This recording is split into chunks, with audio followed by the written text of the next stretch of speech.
He poured a milkshake on the wrong man and learned a life lesson he'll never forget. The cold splash hit him before he even saw it coming. Thick, sticky strawberry milkshake ran down his face and soaked into his shirt, dripping onto the floor. The room froze. Every sound inside Frank's Burger Spot in Tempe, Arizona seemed to vanish. The chatter, the sizzling grill, the music humming from the overhead speakers, gone. A few people gasped, a few laughed, and one voice, shaky and trying too hard, broke the silence. "Yo, chill, bro. It's just a joke. It's for TikTok." The guy holding the empty cup was Tyler Henson, 21, college kid, backwards cap, white hoodie, that smirk people wear when they think they're untouchable. His three friends around him, two filming, one giggling, waited for a reaction. They thought they'd just made internet gold. Jamal Reddick didn't move at first. He just stood there, milkshake dripping from his chin, eyes steady on Tyler. He didn't yell. He didn't shove. He didn't even flinch. He slowly grabbed a napkin from the counter, wiped his face, and looked down at his shirt. "Man, that's unfortunate," he said quietly. Something in his voice made one of the bystanders stop recording. It wasn't loud or angry. It was calm, almost too calm. That tone people use when they've seen worse, been through worse, and don't have the energy to perform for fools.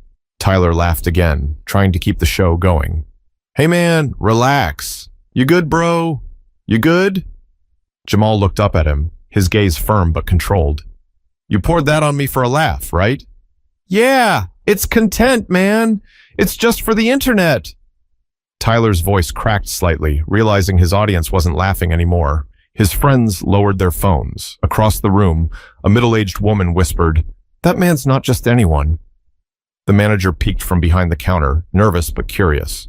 Jamal folded the napkin, set it aside, and took one step forward. Slow, measured, intentional. The kind of movement that makes everyone instinctively move back a little. Tyler's grin faded. "Let me ask you something," Jamal said, his tone still soft. "When you wake up tomorrow and watch that video, what are you going to see? A man minding his business or you embarrassing yourself?" Nobody spoke. The fries kept sizzling in the back, the only sound in the room. But before we get too far into that moment, let's rewind. Because this day didn't start at Frank's Burger Spot. It started hours earlier, with Jamal Reddick doing something far simpler and far more important. That morning had started slow. The kind of quiet Sunday where the world felt a little softer. The sun over Tempe wasn't too hot yet, and the streets still held the faint smell of rain from the night before.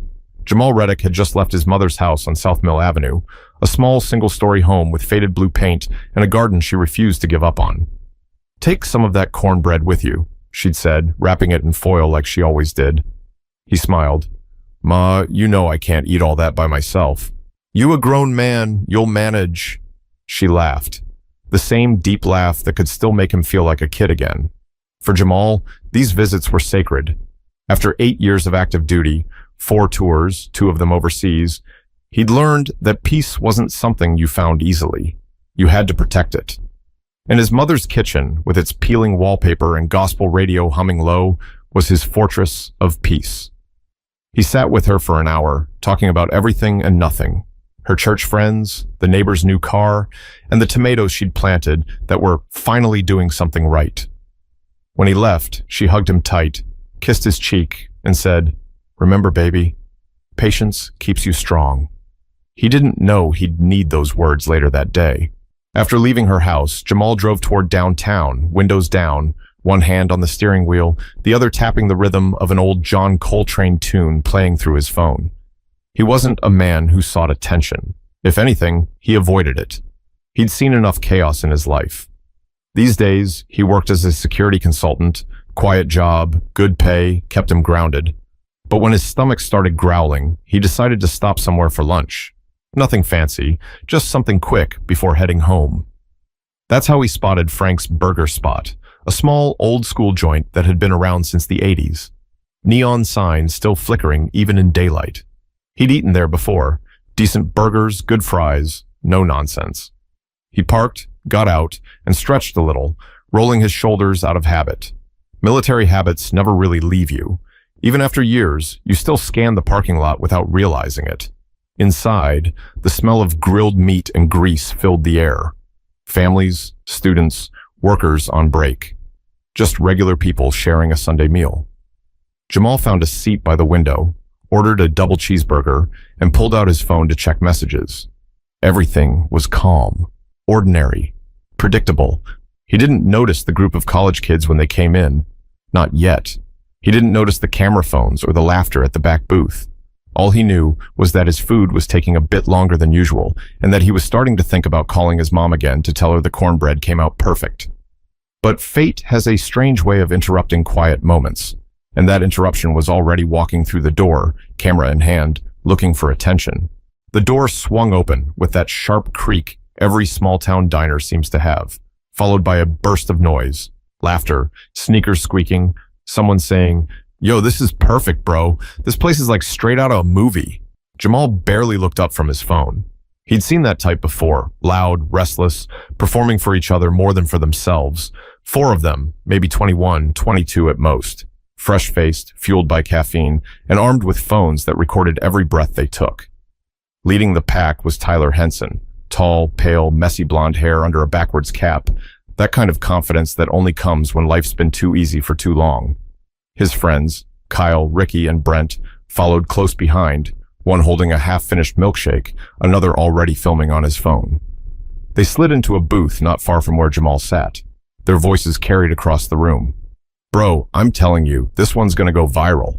Like straight up 1 million views," Tyler said. Kyle smirked. "Depends on how far you take it, man. People only watch if it's wild."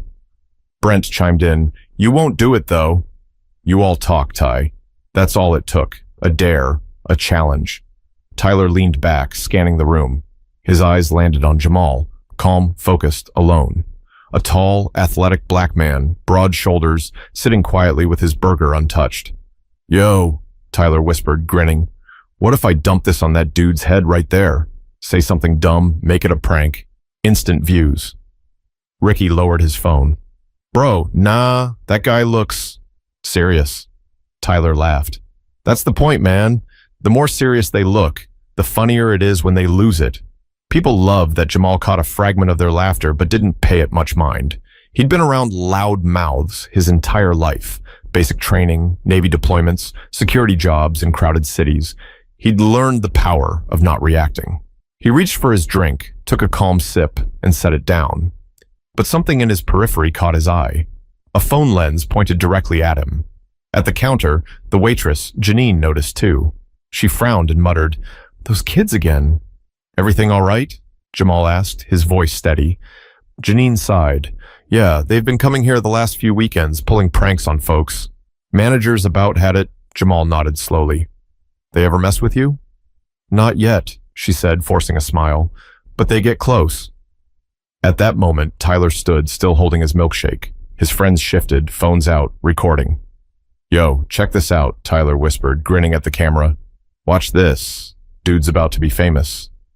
He started walking toward Jamal's table, slow at first, pretending to look around like he was waiting for his order, but the smirk on his face gave him away. Janine saw it too, and her eyes widened.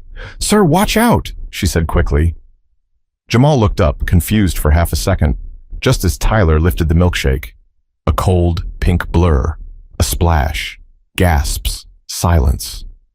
Everyone froze. Phones still recording. People halfway through bites of burgers, staring. Jamal blinked once, then twice, feeling the sticky shake slide down his face and drip onto his shirt. Tyler laughed nervously. "Yo, chill, bro. It's just a prank." But there was no laughter from the crowd, just eyes. Dozens of them. Some filled with disbelief, others with quiet anger. Jamal didn't move, not yet. He took a long, steady breath, the kind soldiers take before the storm hits. But no one expected what would happen next, because Jamal wasn't the kind of man who reacted like everyone else. He had a different kind of strength, the kind you can't fake for a camera. The sound of that milkshake hitting the floor seemed to echo. A slow drip followed, marking the silence between one heartbeat and the next. Jamal sat perfectly still, shoulders straight, breathing calm. The shake ran down his cheek, over his jaw, and onto his lap. He grabbed a napkin from the holder, dabbed at his face once, twice, methodical, controlled. Yo, dude, Tyler said, still half laughing, voice shaky now. You good? It's just a joke, man. Jamal's eyes lifted, calm, focused, the kind of stare that could make a room forget its noise. You poured that on me for a laugh, right? He asked quietly. The entire diner went still again. Tyler shifted, trying to keep his confidence alive. Yeah, it's just for TikTok, bro, you know, for fun. We're just playing around. Jamal leaned back in his seat slightly. Fun, he repeated. The word hung in the air, flat and heavy. His voice wasn't angry. It was low, steady.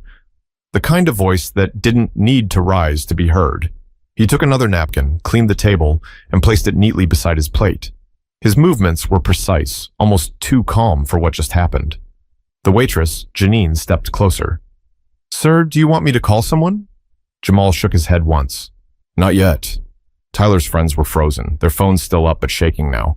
Ricky lowered his. Brent swallowed hard. Jamal stood. He wasn't enormous, but he carried himself like a man who knew exactly what he was capable of. When he rose to his full height, even the people sitting near the window straightened up. He took one slow step toward Tyler, then another. Tyler tried to smile again. Hey man, come on. Don't take it personal. It's just content. Jamal's gaze didn't waver. So that's what people are now? Content? Tyler blinked. What? You walk into a place full of people and you think embarrassing someone makes you funny? His tone was measured, not harsh, not loud. You think this makes you a man? The room was silent except for the faint hiss of the grill. Jamal's eyes drifted to the phone in Kyle's hand. You filming this too? Kyle lowered it immediately. Nah, man, we're done. Good, Jamal said, voice even lower now. Because the next thing I say isn't for your followers. It's for him. He nodded at Tyler. Tyler swallowed, trying to step back, but Jamal didn't close the distance. He stopped just short, close enough for his voice to drop softer, personal. I spent 8 years in the Navy, he said. 5 of those years as a SEAL. You know what that means? Tyler's eyes widened slightly. You're lying. Jamal smiled faintly.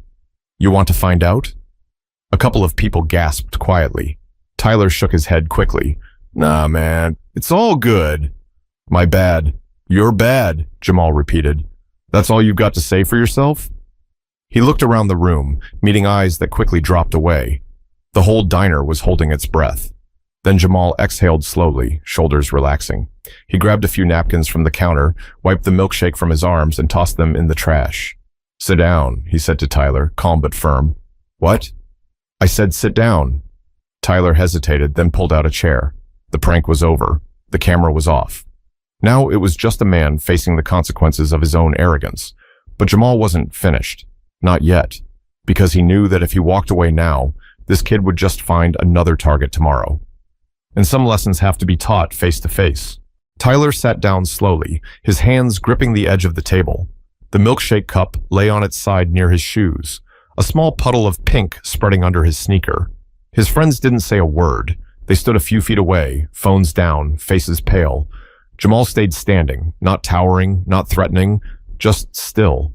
That kind of stillness that carries power all by itself. You said it's just a joke, Jamal began. You do this kind of thing often?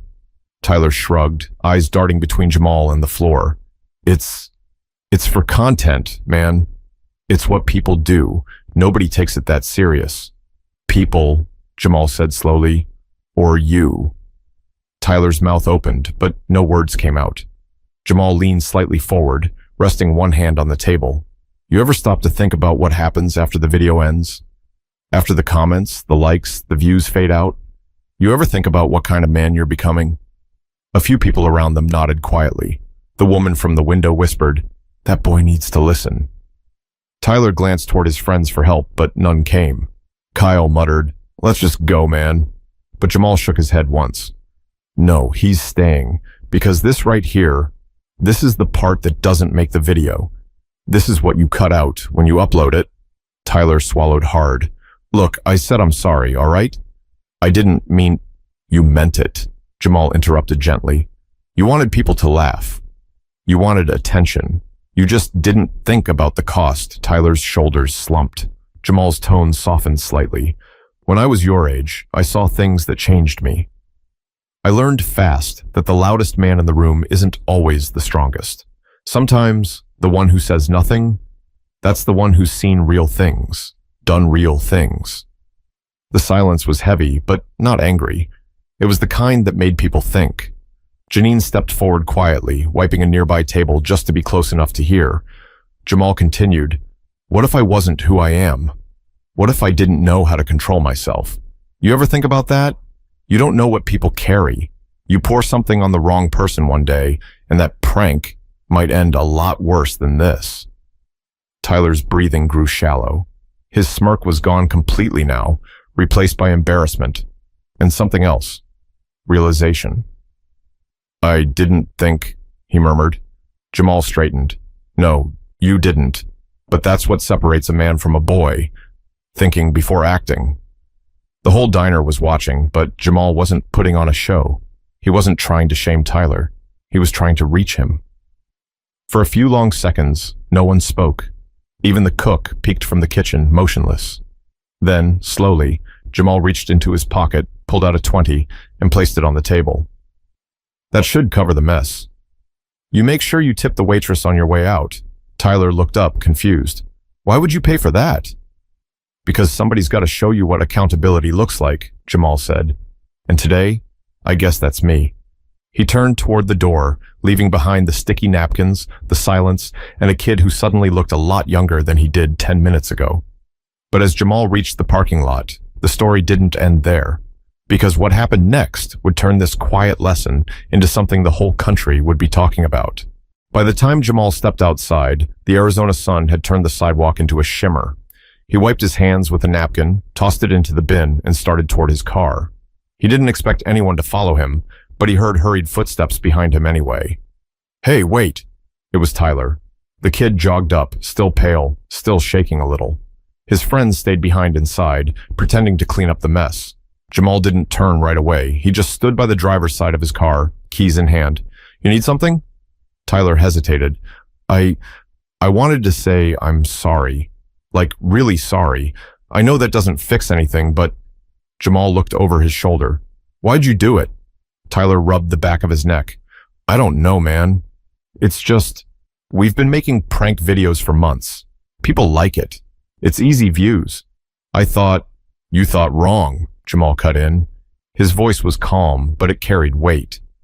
"You thought hurting someone made you interesting. That's not humor. That's insecurity." Tyler looked down at the pavement. "I didn't mean to disrespect you," he said softly. "You didn't just disrespect me," Jamal replied. "You disrespected yourself. Every time you act like that, you make it harder for people to take you seriously when it actually matters."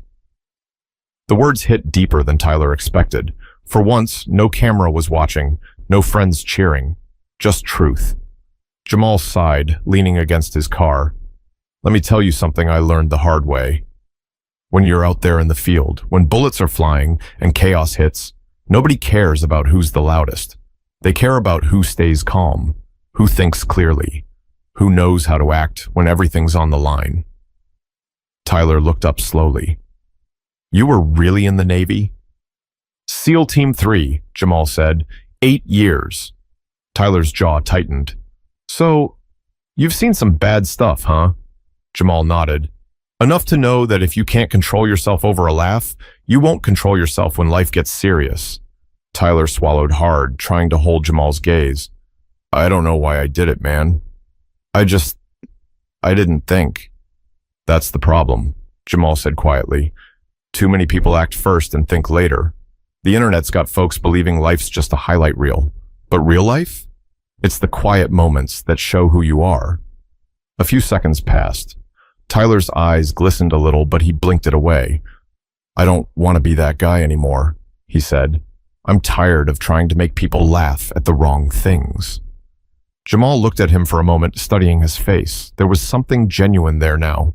Regret, not fear. "Then don't be," Jamal said. "Change starts the minute you decide to act different. You mess up, you own it, you learn, you move forward. That's what being a man means." Tyler nodded slowly. You think people can really change? Only if they stop pretending and start listening, Jamal said. A quiet moment hung between them. Two men from completely different worlds, standing in the same truth. Tyler extended his hand. I'm sorry, sir. Jamal looked at it, then shook it firmly.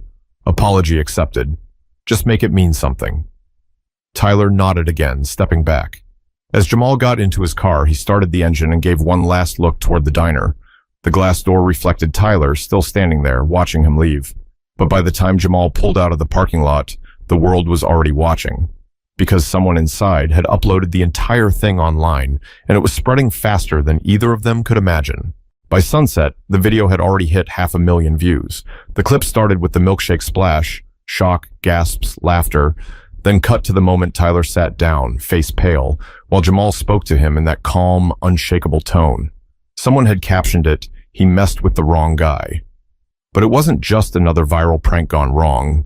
It felt different. Within hours, the internet had turned into a firestorm. Comments flooded every platform. Man handled that better than I ever could.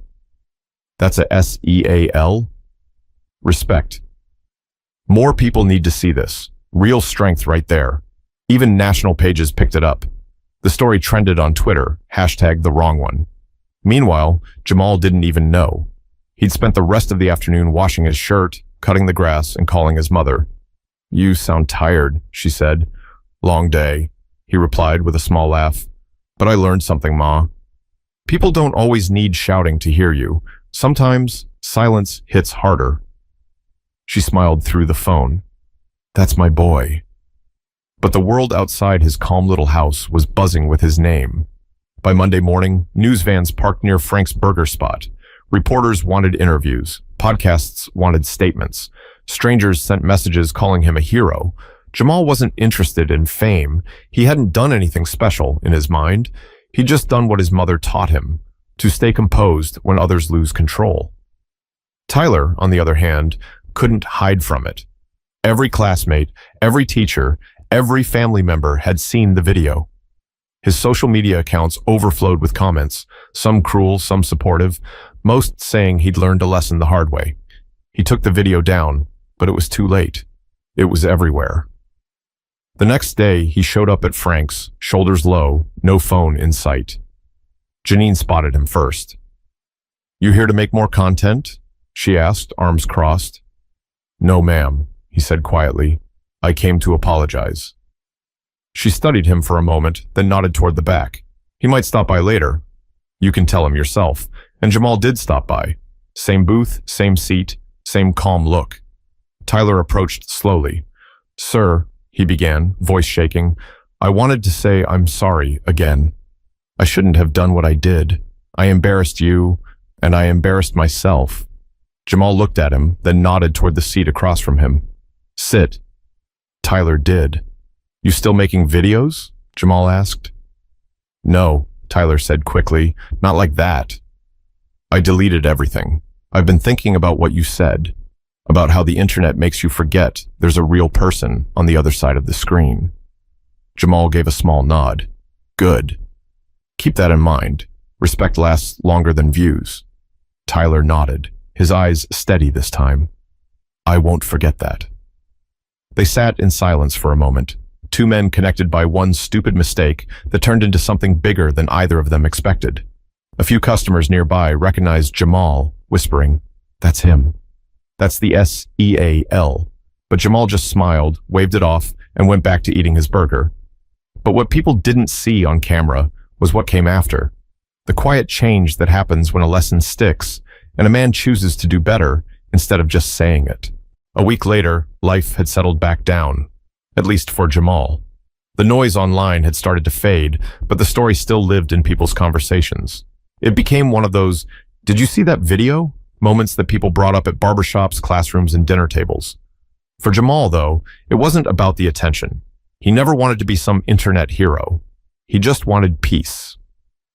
That Saturday morning, he found himself back at his mother's house. Same spot on the porch, same cup of coffee, same warm air rising off the desert ground. She was trimming her rose bushes, humming softly under her breath. You've been on that news thing all week, she said, glancing over her shoulder. He chuckled. So they tell me. You gonna do an interview or something? Nah, I already said what needed to be said. She smiled faintly. That's what I thought. He looked out across the street, watching a group of kids ride their bikes. Ma, you ever think about how fast people judge each other now? Feels like everyone's waiting for someone to mess up, just so they can watch That's the World We Live In, she said. But it don't have to be the world you feed. Jamal nodded slowly. I guess that's why I didn't react in there. I knew if I did, it'd just be another story. Another reason for people to talk about anger instead of discipline. She wiped her hands on her apron and sat beside him. You did right, baby. You showed them strength without having to lift a hand. That's rare these days. He smiled. Maybe. But I hope that kid really learned something. Not just him. The people watching, too. Later that day, Jamal scrolled through his messages for the first time since the video went viral. Dozens of strangers had written to thank him, veterans, parents, even teenagers. One message stood out. My son saw your video. He said he wants to be calm like you instead of angry like his friends. I just wanted to say thank you. Jamal read it twice, then set his phone down. That, he thought, was worth more than any headline. He took a slow breath and leaned back in his chair, eyes half closed. The world outside his small circle would keep spinning, chasing trends, looking for moments. But maybe, just maybe, a few people out there had seen that video and realized that strength isn't about how hard you hit. It's about how hard you can hold your peace. Because real power isn't loud, it's steady, it's quiet. It's the kind that doesn't need to prove itself to anyone. Jamal stood, kissed his mother's forehead, and headed down the porch steps. The sun hit his shoulders as he walked toward his car, the same one from that day. Before he got in, he looked back once, not for attention, not for validation, but with gratitude. And if there's one thing this story should remind us all, it's this. Respect people, even when they don't respect you. Because your reaction says more about you than their insult ever could. If you took something from this story, share it. Let someone else hear it. Because sometimes the calmest voice in the room is the one that changes everything.